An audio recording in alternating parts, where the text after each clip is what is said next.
আরে ফ্রিজ হাতায় দেখি ডিমের গর্তের মধ্যে 2টা ডিম। এখন 5 জনের সংসারে কার গালে দেবো? এ তো অমলেট বানায় টুকরো টুকরা করে দিলেও ছোট বড় নিয়ে মারামারি লেগে যাবে। কিন্তু আমি যদি বলি এই 2টা ডিমকেই এমন বানাবো 6 জন একদম পেট ভরে খাবে, বাস চামচ দিয়ে ডিমের পেট ফাটাই দিয়ে নাড়ি বুড়ি সব বার করে দিলাম, সামান্য একটু লবণ দিয়ে ভালো করে ঘেঁটে দিলেই পেছন ফলের লিকুইড আপাতত রেডি।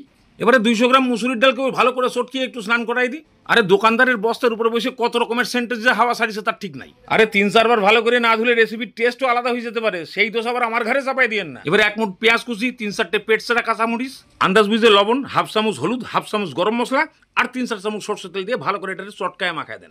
এবার এর মধ্যে সিদ্ধ হওয়ার মতন জল দিয়ে কড়াইতে বাস এবারে ঢাকনা দিয়ে সিদ্ধ হোক। মুসুরির ডাল তো বেশিক্ষণ লাগবে না।